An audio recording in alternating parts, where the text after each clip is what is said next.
Guys, welcome to my class. I hope you all are well. आप सभी लोग ठीक होंगे।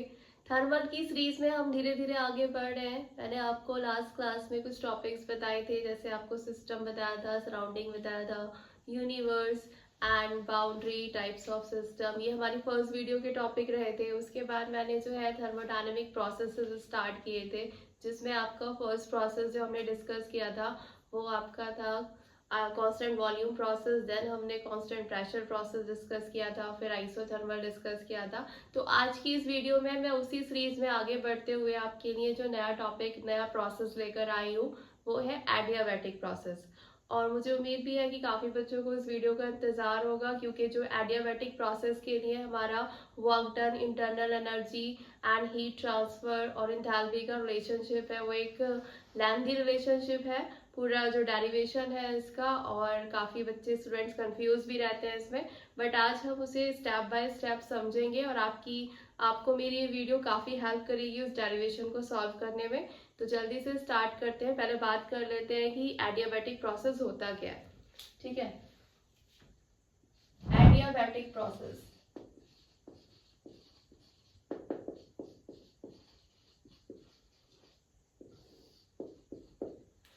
एडियाबैटिक प्रोसेस, सबसे पहले मैं इसकी डेफिनेशन बताने वाली हूँ।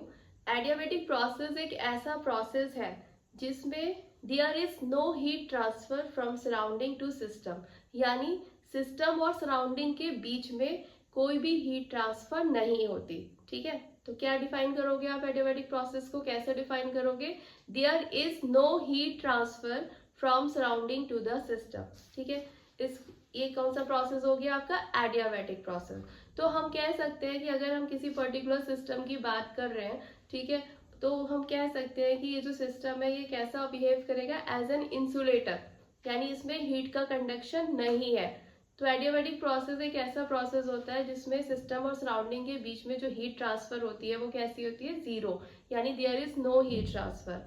ठीक है, इसके अलावा एडियाबैटिक प्रोसेस को हम दूसरे नाम से भी जानते हैं, जिसे मैं बोलूंगी आपको आइसेंट्रोपिक प्रोसेस।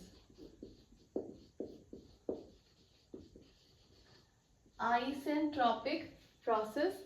और अगर मैं इसका एक और नाम बताऊं इजी वे में याद करने के लिए, तो ये हो गया आपका कांस्टेंट एंट्रोपी प्रोसेस। ये तीनों ही नाम जो है वो सेम है, यानी आप एडियाबैटिक प्रोसेस को आइसेंट्रोपिक प्रोसेस भी कह सकते हो और इसे कांस्टेंट एंट्रोपी प्रोसेस भी कह सकते हो। तीनों नाम से आप इसे जानते हो। और एडियाबैटिक प्रोसेस मैंने अभी बताया वो प्रोसेस जिसमें हीट का ट्रांसफर सिस्टम और सराउंडिंग के बीच में जीरो होता है। और आइसेंट्रोपिक प्रोसेस भी सेम ही होता है। इसमें आइसेंट्रोपिक का मतलब हो, जैसे आपको ये दिख रहा होगा, इसमें ये एंट्रो वर्ड आ रहा है, तो ये किससे क्या बना रहा है? ये एंट्रोपी। तो इसमें हमें खुद पता चल गया कि इसमें एंट्रोपी कांस्टेंट रहने वाली है। यानी एडियाबैटिक प्रोसेस में कौन सा पैरामीटर कांस्टेंट रहता है? एंट्रोपी। जैसे हमने लास्ट प्रोसेसेस पढ़े थे, तो हमने देखा था आइसोबैरिक प्रोसेस में आपका प्रेशर कांस्टेंट रह रहा था, आइसोकोरिक प्रोसेस में आपका वॉल्यूम कांस्टेंट रह रहा था, आइसोथर्मल प्रोसेस में आपका टेम्परेचर कांस्टेंट रह रहा था। तो इसी तरीके से यहाँ पर जो है एडियाबैटिक प्रोसेस में दो कंडीशंस होती है। एक तो आपका हीट ट्रांसफर जीरो होता है और दूसरा आपकी एंट्रोपी कांस्टेंट रहती है। ठीक है, तो मैं यहाँ लिख भी देती हूँ, इस केस में हीट ट्रांसफर जीरो और आपकी जो एंट्रोपी है वो कांस्टेंट रहती है। यानी एंट्रोपी को हम स्मॉल एस से डिनोट करते हैं, ये आपकी कांस्टेंट रहने वाली है। अब हम इसके डेरिवेशन स्टार्ट करने जा रहे हैं। तो डेरिवेशन को स्टार्ट करने से पहले हमें सबसे पहले इसका पीवी और टीएस डायग्राम बनाना पड़ेगा। डायग्राम की हेल्प से आप कोई भी डेरिवेशन इजीली सॉल्व कर सकते हो। तो पहले हम इसका पीवी और टीएस डायग्राम देखते हैं। मैं आपका पहले पीवी डायग्राम बना रही हूँ। पीवी डायग्राम क्या होता है? Pressure volume diagram. मैंने इस साइड प्रेशर लिया है, इस साइड वॉल्यूम लिया है।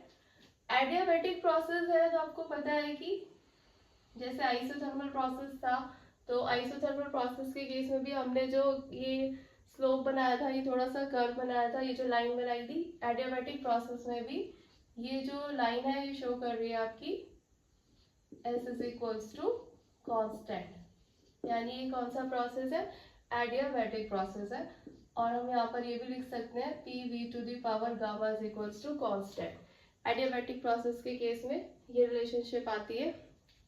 नेक्स्ट इसी का अगर मैं टीएस डायग्राम बनाऊं, टीएस डायग्राम क्या होता है, टेम्परेचर और एंट्रोपी डायग्राम। इस एक्सिस पे मैंने टेम्परेचर लिया है और इस पर मैंने एंट्रोपी ली है।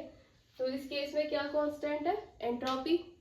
एंट्रोपी कांस्टेंट आप कैसे दिखा सकते हो, ये स्ट्रेट लाइन बन जाएगी, ठीक है। तो यहाँ से आपको शो हो रहा है कि ये एंट्रोपी कांस्टेंट है और यहाँ पर भी ये हो गया।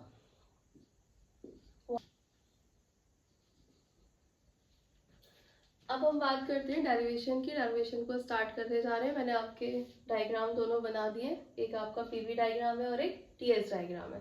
तो सबसे पहले स्टार्टिंग के लिए हम क्या करेंगे, हम जानते हैं कि from first law of thermodynamics, thermodynamics के फर्स्ट लॉ के अनुसार, जो आप जानते हो फर्स्ट लॉ, तो उससे इक्वेशन क्या आती है फर्स्ट लॉ से, D Q is equals to D W plus D U. ये इक्वेशन होती है फर्स्ट लॉ की।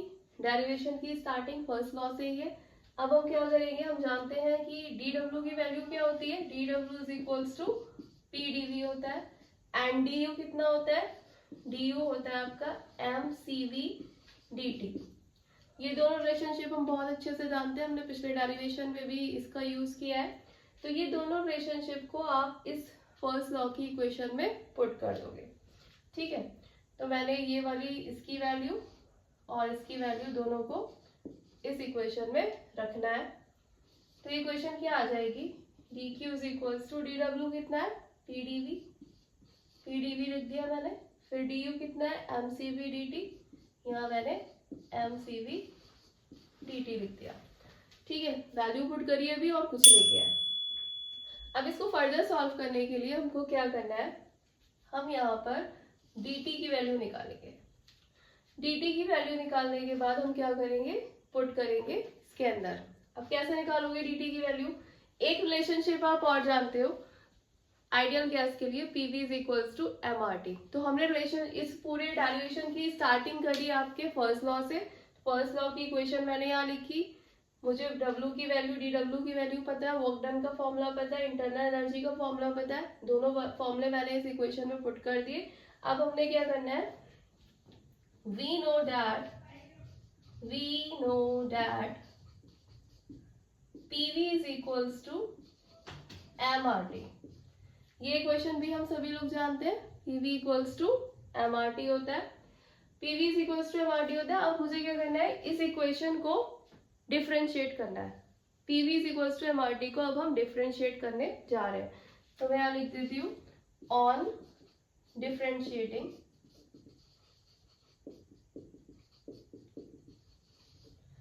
इसको डिफरेंशिएट करेंगे यहाँ, तो ये आपका आ जाएगा, इसको डिफरेंशिएट करना है PV is equals to MRT को। कैसे करूं, जब आप इसको डिफरेंशिएट करोगे तो ये आ जाएगा PdV प्लस VdP, यही बनेगा ना इसका, PdV, PV का डिफरेंशिएशन PdV और VdP is equals to MRDT। ये आ गई आपकी डिफरेंशिएट करके इक्वेशन, ठीक है। PV is equals to MRT को मैंने सिंपली डिफरेंशिएट किया है और कुछ नहीं किया है। डिफरेंशिएट करने के बाद अब आप क्या करोगे, यहाँ से dt की वैल्यू निकालोगे। तो dt में निकालती हूँ यहाँ से, dt इज इक्वल्स टू आ जाएगा PdV plus VdP upon MR। ये आ गई आपकी dt की वैल्यू, ठीक है। ये हमने dt की वैल्यू निकाल ली है। अब इस dt की वैल्यू को हमको यहाँ पुट करना है, ठीक है, यहाँ आपको पुट करना है। तो ये इक्वेशन वहां उठा के रख लेते हैं दोबारा। ये आ जाएगा आपका D Q is equals to P D V plus M C V D T. इस इक्वेशन में मैं क्या करने वाली हूँ, जो डी टी की वैल्यू हमने निकाली है इसको हम यहाँ पुट करने वाले हैं। तो ये आपका आ जाएगा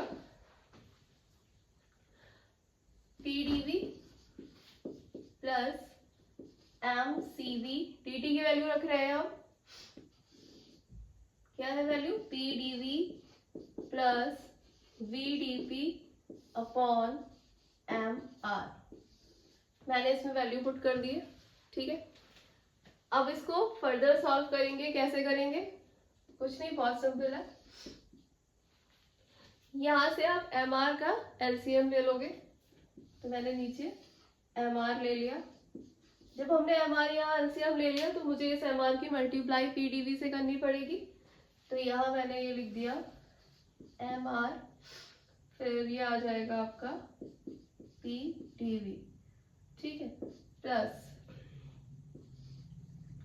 फिर यहाँ पर तो एम आर पहले से ही है तो यहाँ नहीं आना है कुछ, यहाँ M C V P D V plus P D P ऐसे ही रहने वाला है, ये आ जाएगा आपका। मैंने एलसीएम लिया था, एलसीएम लेने के बाद इस एम आर की मैंने ऊपर मल्टीप्लाई कर दी और इधर हमें कुछ मल्टीप्लाई करने की नीड ही नहीं है। अब क्या करेंगे, ऊपर वाली इक्वेशन में से m को कॉमन ले लेंगे और m कॉमन लेके हम कट कर देंगे, तो मैंने इस m से ये m कट कर दिया, ठीक है। r को नहीं कट करना है, अभी कुछ नहीं करना है, r को भी ऐसे ही रहने देंगे। फिलहाल मैंने m कट कर दिया है और आप r को कट भी नहीं कर सकते हो अभी। dq इज इक्वल्स टू, ये आ जाएगा आपका pdv इंटू r, यही आएगा ना, ब्रैकेट जब ओपन करेंगे pdv इंटू r, और ये आपका अंदर बचेगा cv pdv प्लस vdp और अपॉन में आपका बचेगा r, इतना ही आने वाला है ना, ये r आपका आ जाएगा। अब क्या करेंगे हम लोग, अब हम जानते हैं कि we also know that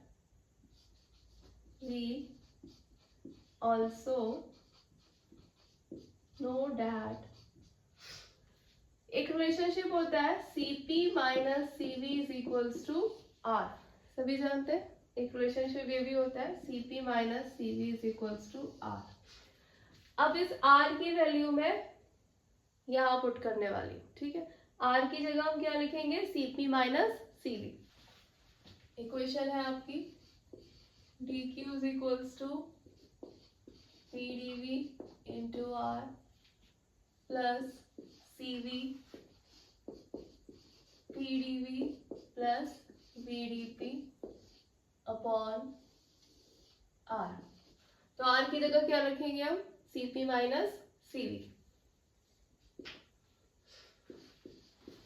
pdv r की जगह मैंने रख दिया cp minus cv plus cv pdv plus vdp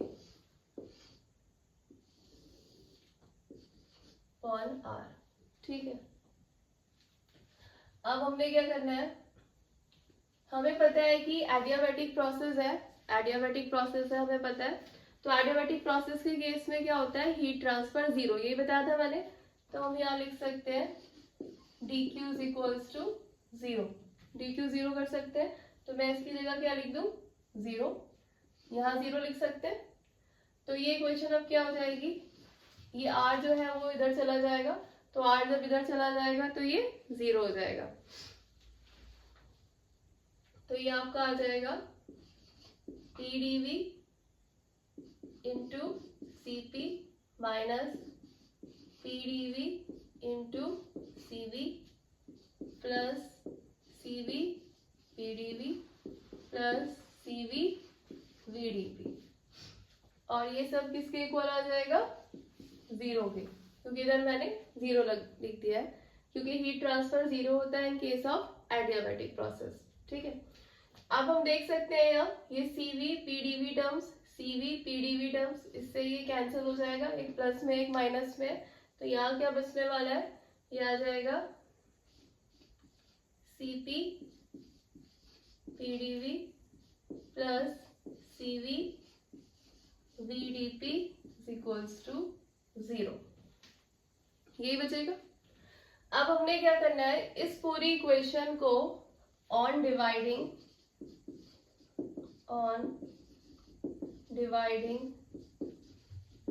this equation by PV Cv। ठीक है, इस पूरी इक्वेशन को, ये जो इक्वेशन यहाँ से निकली है, इसको मैं डिवाइड करने जा रही हूँ PV CV से। ठीक है, इस पूरी इक्वेशन को डिवाइड करेंगे, चलिए करते हैं। तो ये आ जाएगा CP PdV plus CV VdP upon PV CV upon PV CV equals to 0। ठीक है, मैंने डिवाइड कर दिया। डिवाइड करने के बाद आप देख सकते हो इस P से P कैंसिल हो जाएगा और यहाँ पे इसे अरेंज कर लेते हैं, तो ये आ जाएगा CP upon CV, CP upon CV आ जाएगा और DV अपॉन V आ जाएगा।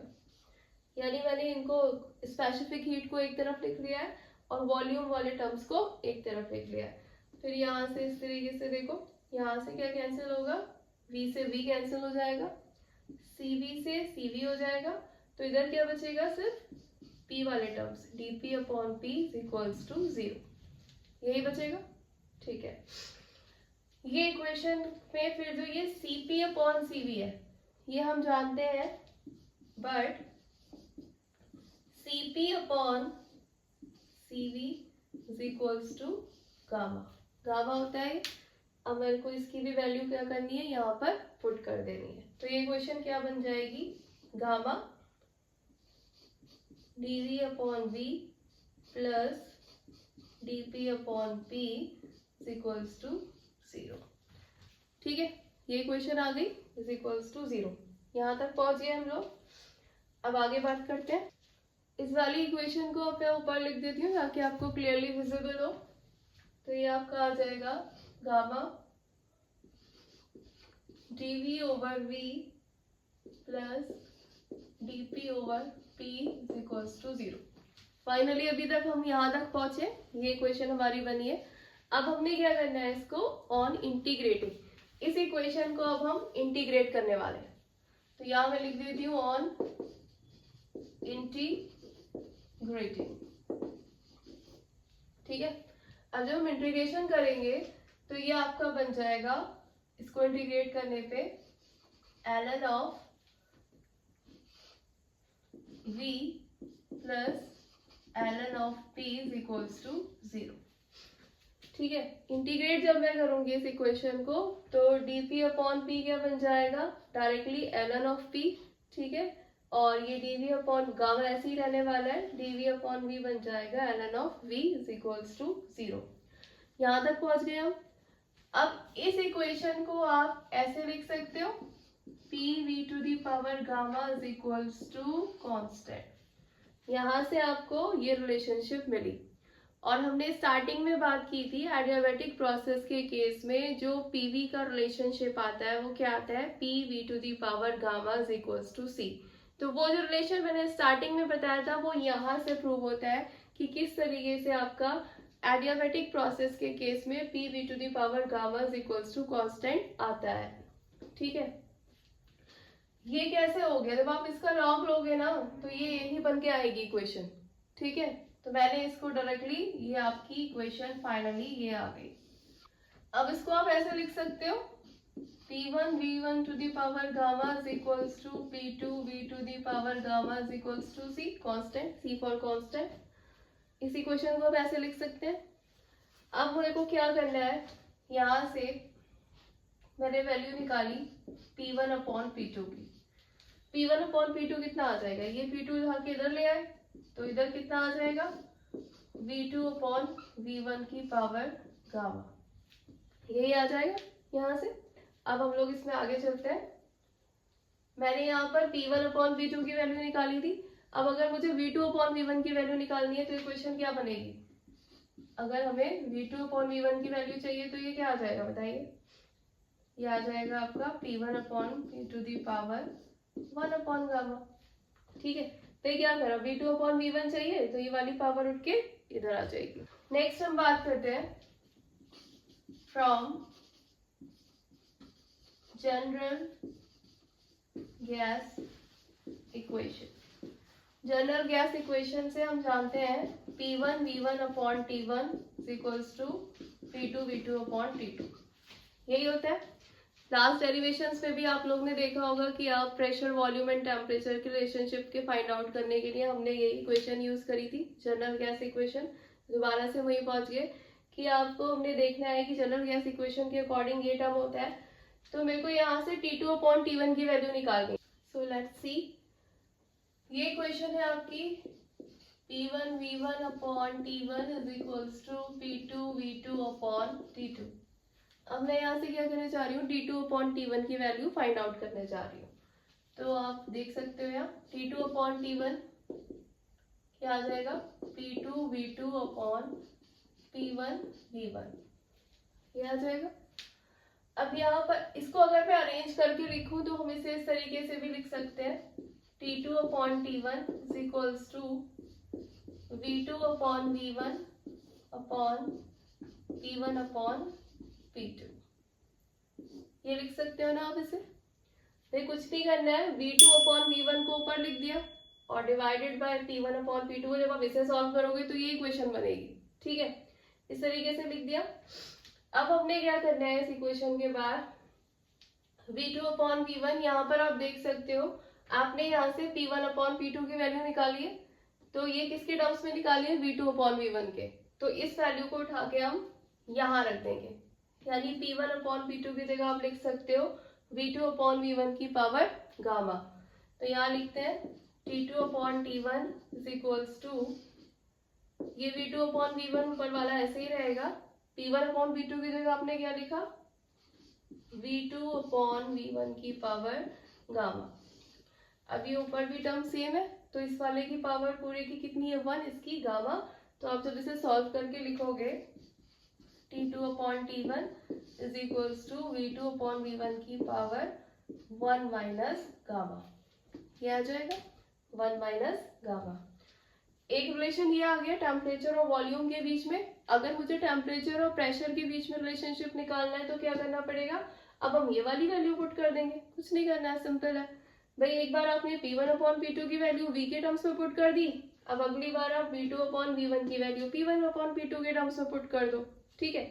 तो अब मेरे को क्या करना है, यहाँ T2/T1 is equals to V2/V1 की जगह क्या लिख सकते हैं, P1/P2 दी पावर गामा 1/गामा। तो यहाँ मैं लिख रही हूँ, ये आ जाएगा आपका P1/P2 और 1/गामा पावर है, तो ये आ जाएगी 1 माइनस गामा/गामा। यानी यहाँ से आपको प्रेशर, वॉल्यूम और टेम्परेचर के रिलेशनशिप मिल गए।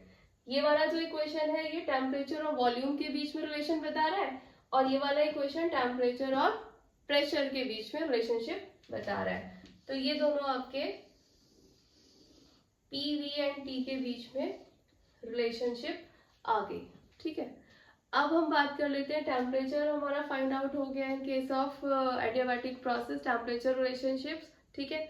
अब हम बात करते हैं इसमें वर्क डन की, कि आप वर्क डन कैसे फाइंड आउट करोगे। वर्क डन की बात करते हो तो वर्क डन के लिए आपको पता है dW is equals to PD, यही होता है वर्क डन का फॉर्मूला, यही से शुरुआत करेंगे। इस इक्वेशन को मेरे को इंटीग्रेट करना है, भाई वर्क डन निकालोगे तो इंटीग्रेशन तो करना ही पड़ेगा। आपने PV और TS डायग्राम में देखा होगा, जो पूरा एरिया वो कवर करता है वही आपका वर्क डन होता है, ठीक है। तो आप यहाँ से करने वाले हो 1 to 2 dW is equals to 1 to 2 PdV। यहाँ आपने क्या कर दिया, इंटीग्रेशन कर दिया। ये इंटीग्रेट हो गया, कितना आ जाएगा, W 2 to 1 is equals to, ये अभी आप ऐसे ऐसे ही रखे रहने दो। अब हम बात करते हैं, we have PV to the power gamma is equals to constant। भाई आइसोथर्मल एडियाबैटिक प्रोसेस के लिए यही इक्वेशन है ना हमारी, प्रेशर और वॉल्यूम की, ये इक्वेशन है। अब यहाँ से क्या करना है, यहाँ से P की वैल्यू निकाल लो। P की वैल्यू कितनी आ जाएगी, C/V to the power gamma, यही आ गई। इस P की वैल्यू को आपको क्या करना है, इस इक्वेशन में पुट करना है, सिंपल है, ठीक है। तो मैं पुट करती हूँ, यह आ जाएगा W 2 to 1 is equals to, P की जगह क्या लिख दूँ, 1 to 2 C/V to the power gamma dV, यही आएगी इक्वेशन, ठीक है। अब C तो कांस्टेंट है, C को अब बाहर निकालो तो W221 कितना आ गया, C बाहर आ जाएगा, ये आपका बचेगा। अभी हम इंटीग्रेशन का साइन ही लगाते हैं, चेंज नहीं कर रही हूं मैं। ये देखो C मैंने बाहर लिख लिया है और यहाँ पर इंटीग्रेशन 1 to 2, इसे हम ऊपर ले जाएंगे तो ये आ जाएगा v to the power minus के गामा dv। ये क्वेश्चन बनी अभी हमारी, ठीक है, यही बनी ना। अब हम क्या करेंगे, इसको इंटीग्रेट करने वाले हैं, ठीक है। इंटीग्रेट करती हूँ मैं इसको, तो ये आ जाएगा आपका W221 इज इक्वल्स टू, ये C ऐसे ही रहने वाला है, इसका इंटीग्रेशन कितना होगा, v to the power minus gamma plus 1 upon minus gamma plus 1, और ये आपका 1 to 2, 1 to 2 की आ गई आपकी लिमिट्स, ठीक है, यही आएगा। इंटीग्रेट कर दिया, अब इसको सॉल्व कर लेते हैं, तो ये आ जाएगा आपका W221 इज इक्वल्स टू, अब मैं इसकी लिमिट लगा देती हूँ, इसे ऐसे ही रहने देते हैं, ये आ जाएगा आपका v2 minus gamma plus 1 minus v1 minus gamma plus 1 और अपॉन में माइनस गामा प्लस 1, ठीक है, यही आने वाला है। अब हमको क्या करना है, हम एक रिलेशनशिप, इसी रिलेशनशिप से बात करते हैं, जैसे मैंने आपको बताया था p v to the power gamma is equals to constant होता है, तो मैं इसको इसी तरह लिख सकती हूँ p1 v1 to the power gamma is equals to p2 v to the power gamma is equals to constant, इसे इस तरीके से भी लिख सकते हैं, ठीक है। अब इस इक्वेशन को हम यहाँ पुट करेंगे, यानी हमें को क्या करना है, C की वैल्यू पुट करनी है, C की वैल्यू में यहाँ लगाने वाली हूँ इसको सॉर्ट आउट करने के लिए। तो कैसे लगाएंगे, W221 is equals to, C की मल्टीप्लाई में पहले अंदर कर देती हूँ, C, ये आपका C है, V2 minus gamma plus 1 minus के C V1 minus gamma plus 1 upon minus के गामा प्लस 1। C की मल्टीप्लाई कर दी मैंने, ब्रैकेट ओपन कर दिया है, C को अंदर शिफ्ट कर दिया है, ठीक है। अब हम क्या करेंगे, W221 is equals to, C की जगह ये जो यहाँ V2 है तो मैं V2 वाला टर्म रखूंगी पहले, C की जगह हम P2 V2 गामा लिख सकते हैं, ठीक है। तो यहाँ V2 के साथ में V2 वाला ही टर्म रखूंगी ताकि सॉल्यूशन आपका इजी हो जाए। तो हमने क्या करना है, C की जगह मैंने रख दिया P2 V to the power gamma, और ये V2 तो पहले से ही है, P2 माइनस गामा प्लस 1। उसके बाद ये जो नेक्स्ट है टर्म माइनस के बाद वाला, यहाँ V1 है, तो अब हम C की जगह V1 वाला टर्म रख देंगे, तो मैं यहाँ V1 वाला रखती हूँ P1 V1 to the power gamma into V1 minus gamma plus 1 upon minus gamma plus 1, ठीक है। वैल्यू रखी है C की और कुछ नहीं किया अभी, ठीक है, दोनों की वैल्यू रख दी। अब हम इसको सॉर्ट आउट करेंगे, तो ये यहाँ पर प्लस गामा है या माइनस गामा है, कैंसिल हो जाएगा, तो ये बचेगा आपका W221 is equals to P2 V2। यहाँ पर भी माइनस गामा, एक प्लस गामा है एक माइनस गामा है, ये भी इससे कैंसिल हो जाएगा, तो यहाँ बचेगा P1 V1 और अपॉन में बचेगा, इसको हम कैसे लिख सकते हैं, 1 माइनस गामा, ठीक है। और अगर मैं इसको चेंज करके लिखूं तो इस इक्वेशन को हम ऐसे भी लिख सकते हैं, W221 is equals to P1 V1 minus P2 V2 upon gamma minus 1। तो ये तो आपका वर्क डन का फॉर्मूला आ गया प्रेशर और वॉल्यूम के टर्म्स में, ठीक है। तो ये आपका आ गया W221 is equals to P1 V1 minus P2 V2 upon gamma minus 1, ठीक है। तो ये आ गया आपका प्रेशर और वॉल्यूम के टर्म में। अब इसी को अगर मुझे टेम्परेचर के टर्म्स में लिखना है तो कैसे लिखेंगे, हमको पता है PV बराबर कितना होता है, mRT, PV बराबर mRT होता है, तो मैं वर्क डन का फॉर्मूला इस तरीके से भी कन्वर्ट कर सकती हूँ, mR T1 minus T2 upon gamma minus 1। तो आपका एक फॉर्मूला ये भी आ जाएगा वर्क डन का। तो हमने एक बहुत बड़ी जंग जीत ली, एडियाबैटिक प्रोसेस के केस में वर्क डन फाइंड आउट कर लिया है, आई नो कि ये थोड़ा लेंथी है डेरिवेशन, बट अगर आप स्टेप बाय स्टेप चलोगे तो बहुत इजी है, ठीक है। अपने आप से आप खुद प्रैक्टिस करोगे तभी ये हो पाएगा। फिलहाल वर्क डन तो हो गया है, वर्क डन निकल गया है, अभी एक दो चीजें और बाकी है। तो वर्क डन का फॉर्मूला आ गया। अब अगर मैं बात करूं इंटरनल एनर्जी, इंटरनल एनर्जी, तो इंटरनल एनर्जी का फॉर्मूला क्या होता है, सबको पता है, du is equals to mcv dt, यही होता है इंटरनल एनर्जी के केस में। तो यहाँ हम क्या लिख सकते हैं, u2 minus u1 is equals to mcv t2 minus t1, ये आपका इंटरनल एनर्जी का फॉर्मूला हो गया in case of adiabatic process. इसी तरीके से अगर मैं बात करूं इंथैल्पी की, तो इंथैल्पी भी सभी जानते हैं क्या होती है। इंथैल्पी को हम लिख सकते हैं H से डिनोट करते हैं, तो इसका फॉर्मूला होता है mcp dt। तो इसे आप इस तरीके से भी लिख सकते हो, H2 minus H1 is equals to mcp T2 minus T1, ये हो गया आपका इंथैल्पी का formula. And the last is heat transfer, और हीट ट्रांसफर हमने शुरू में ही पढ़ लिया था। In case of adiabatic process there is no heat transfer between the system and the surrounding, यही तो पढ़ा था ना हमने। तो यहाँ क्या लिखोगे, हीट ट्रांसफर को Q2 to 1 is equals to 0, ठीक है। तो आपके एडियाबैटिक प्रोसेस के केस में हमने चारों चीजें निकाल ली है। ये आपका वर्क डन आ गया, ठीक है, ये आपकी इंटरनल एनर्जी आ गई, ये आपकी इंथैल्पी आ गई, और लास्ट में आपका हीट ट्रांसफर। यही हमें निकालना था। डेरिवेशन का जो मेन ऑब्जेक्टिव था कि आपको वर्क डन फाइंड आउट करना है, internal energy, enthalpy and heat transfer. तो ये आपका एडियाबैटिक प्रोसेस का डेरिवेशन था। आई होप कि आपको समझ में आया होगा, मैंने अपनी तरफ से कोशिश की है। बाकी आप लोग जितनी प्रैक्टिस करेंगे उतनी ईजिली आप इस डेरिवेशन को सॉल्व कर पाएंगे। Thank you.